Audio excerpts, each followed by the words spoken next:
अस्सलाम वालेकुम दोस्तों, ਤੁਸੀਂ ਵੇਖ ਰਹੇ ਹੋ ਮੇਰਾ ਪੰਜਾਬ ਟੀਵੀ ਤੇ ਮੈਂ ਤੁਹਾਡਾ ਮੇਜ਼ਬਾਨ ਮੁਹੰਮਦ ਲਤੀਫ ਖਰਲ। ਦੋਸਤੋ ਸਭ ਤੋਂ ਪਹਿਲੇ ਤੁਸੀਂ ਸਾਡੇ ਚੈਨਲ ਨੂੰ ਕਰੋ ਸਬਸਕ੍ਰਾਈਬ ਤੇ ਨਾਲ ਹੀ ਬੈਲ ਆਈਕਨ ਦੇ ਬਟਨ ਕਰੋ ਓਕੇ, ਤਾਂ ਕਿ ਸਾਡੀ ਹਰ ਨਈ ਆਉਣ ਵਾਲੀ ਵੀਡੀਓ ਦਾ ਨੋਟੀਫਿਕੇਸ਼ਨ ਸਭ ਤੋਂ ਪਹਿਲੇ ਤੁਹਾਡੇ ਤੱਕ ਪਹੁੰਚ ਸਕੇ, ਤਾਂ ਕਿ ਉਹ ਤੁਸੀਂ ਵੀਡੀਓ ਸਭ ਤੋਂ ਪਹਿਲੇ ਦੇਖ ਸਕੋ। ਦੋਸਤੋ ਅੱਜ ਤੁਹਾਡਾ ਵੀਰ ਤੁਹਾਡੇ ਵਾਸਤੇ ਇੱਕ ਮੱਝ ਤੇ ਇੱਕ ਗਾਂ ਦੀ ਵੀਡੀਓ ਲੈ ਕੇ ਹਾਜ਼ਰ ਹੋਇਆ ਹੈ ਤੇ ਉਮੀਦ ਕਰਾਂਗੇ ਕਿ ਤੁਹਾਨੂੰ ਇਹ ਵੀਡੀਓ ਸਾਡੀ ਪਸੰਦ ਆਵੇਗੀ। ਸਭ ਤੋਂ ਪਹਿਲੇ ਕੈਮਰਾਮੈਨ ਸਾਹਿਬ ਤੁਹਾਨੂੰ ਮੱਝ ਦੀ ਵੀਡੀਓ ਕੈਮਰਾ ਨਜ਼ਦੀਕ ਕਰਕੇ ਦਿਖਾਏਗਾ। माशाल्लाह बड़ा सोहना मुंह, कालियां अखां, बल्ला मत्था, कुंडे सिंह, माशाल्लाह कद भी मैं बहुत लम्मा ते चौड़ा है। ते कैमरामैन साहब एक एक शै तुहानूं तसल्ली नाल विखाणगे। मझ दा हवाना वेख लो, मुठ पर थण, गिठ गिठ निकलिया है हवाना बाहर, पुट्ठा वेख लो किन्ना चौड़ा। तसल्ली नाल मेरा कैमरामैन तुहानूं विखा रहा जी। माशाल्लाह बहुत सोहने ते मोटे थान ने, गिठ गिठ विरला। इस तो बाद मेरा कैमरामैन तुहानूं गां दी वीडियो विखाएगा जी। साहिवाल क्रॉस गां है, बहुत प्यारी ते सोहनी ते गालबन दूसरे या पहले या दूसरे सूबे च होवेगी। ये आपां जिहड़ा मालक तो पुछ लांगे किनवें सूबे च। मुठ भर थान ने, बड़ा माशाल्लाह खुला हवाना इहदा।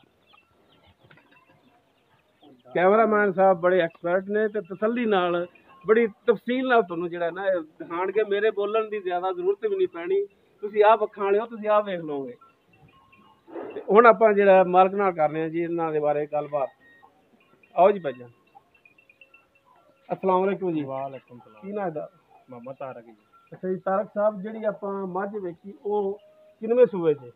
इन्हें तीसरा सुना है जी। तीसरा सूना है जी। किन्ने दिन इहदे पै ने सूण ते? पहली तरीक ਨੂੰ ਦਿਨ ਪੂਰੇ ਨਹੀਂ। पहली तरीक ਨੂੰ। ਇਹਦਾ ਤੁਹਾਨੂੰ ਪਤਾ ਹੋਵੇ ਇਸ ਤੋਂ ਪਿਛਲੇ 2 ਸੂਬੇ ਵੀ ਤੁਸੀਂ ਪੀਤੇ ਨੇ। ਹਾਂਜੀ। ਇਹ ਕਿੰਨਾ ਦੁੱਧ ਦਿੰਦੀ ਸੀ? 15-16 ਲੀਟਰ ਦਿੰਦੀ। 15-16 ਲੀਟਰ ਦੇ ਦਿੰਦੀ ਸੀ। ਠੀਕ ਹੋ ਗਿਆ ਜੀ। ਹੁਣ ਕਿਸੇ ਵੀਰ ਪੁਰਾਣੇ ਮੱਝ ਖਰੀਦ ਕਰਨੀ ਹੋਵੇ ਤੇ ਇਹਦੀ ਕਿੰਨੀ ਕੀਮਤ ਹੋਵੇਗੀ ਪਿਆਰ ਮੁਹੱਬਤ ਕਰਕੇ? 2,80,000 ਰੁਪਇਆ ਜੀ। 2,80,000 ਜਾਂ ਜ਼ਿਆਦਾ ਨਹੀਂ? ਕੋਈ ਇਹਦੇ ਪਿਆਰ ਮੁਹੱਬਤ ਹੋ ਜਾਏਗੀ? ਪਿਆਰ ਮੁਹੱਬਤ ਥੋੜਾ ਬਹੁਤਾ ਕਰ ਲਾਂਗੇ ਜੀ, ਜ਼ਿਆਦਾ ਨਹੀਂ ਹੋਣਾ। ਅੱਗੇ ਪਿਆਰ ਥੋੜਾ ਬਹੁਤਾ ਹਾਂਜੀ ਕਰ ਲਓਗੇ? ਹਾਂਜੀ। ਠੀਕ ਹੋ ਗਿਆ ਜੀ। ਅੱਛਾ, ਉਸ ਤੋਂ ਬਾਅਦ ਜਿਹੜੀ ਆਪਣੀ ਗਾਂ ਹੈ ਪਿਓਰ ਨੀਲੀ ਦੀ, ਮੈਂ ਆਪਣੀ ਪਿਓਰ ਨੀਲੀ ਦੀ ਹੈ। ਠੀਕ ਹੋ ਗਿਆ। ਅੱਛਾ, ਉਸ ਤੋਂ ਬਾਅਦ ਆਪਣੀ ਜਿਹੜੀ ਗਾਂ ਹੈ ਸਾਹੀਵਾਲ? ਹਾਂਜੀ, ਸਾਹੀਵਾਲ ਕਰਾ। ਸਾਹੀਵਾਲ ਕਰਾਸ, ਇਹ ਕਿੰਨੇ ਸੂਏ ਚ? ਇਹ ਦੂਸਰਾ ਸੂਆ ਸੁਣਿਆ ਜੀ। ਦੂਸਰਾ। ਪਹਿਲੇ ਸੂਏ ਚ ਕਿੰਨਾ ਦੁੱਧ ਦਿੰਦੀ ਰਹੀ? 15 ਲੀਟਰ ਦਿੰਦੀ ਰਹੀ ਜੀ। 15 ਲੀਟਰ ਦਿੰਦੀ ਰਹੀ 2 ਟਾਈਮ ਦਾ। ਹਾਂਜੀ। ਠੀਕ ਹੋ ਗਿਆ।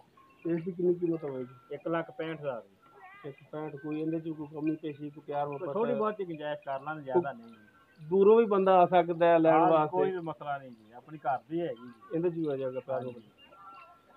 ਠੀਕ ਹੈ ਦੋਸਤੋ, ਮੱਝ ਦੀ ਕੀਮਤ 2,80,000 ਹੈ। ਉਸ ਦੇ ਵਿੱਚ ਵੀ ਪਿਆਰ ਮੁਹੱਬਤ ਹੋ ਜਾਵੇਗਾ। ਜਿਹੜੀ ਗਾਂ ਹੈ ਦੂਸਰੇ ਸੂਬੇ 'ਚ, ਇਹਦਾ ਹੈਗਾ 1,65,000। ਇਹਦੇ ਵਿੱਚ ਵੀ ਪਿਆਰ ਮੁਹੱਬਤ ਹੋ ਜਾਵੇਗਾ।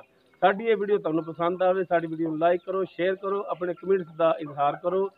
ਦੋਸਤੋ ਸਾਡਾ ਨੰਬਰ ਡਿਸਕ੍ਰਿਪਸ਼ਨ ਦੇ ਵਿੱਚ ਵੀ ਲੱਗਿਆ ਹੁੰਦਾ। ਕਿਸੇ ਦੋਸਤ ਨੂੰ ਸਾਡੇ ਨੰਬਰ ਦਾ ਨਾ ਪਤਾ ਲੱਗੇ, ਡਿਸਕ੍ਰਿਪਸ਼ਨ ਦੇ ਵਿੱਚ 0321 57 29 251 ਇਹ ਸਾਡਾ WhatsApp ਨੰਬਰ ਵੀ ਹੈ। ਦੋਸਤੋ ਮਿਲਨੇ ਆ ਨੈਕਸਟ ਵੀਡੀਓ ਤੇ। ਅੱਲਾਹ ਹਾਫਿਜ਼।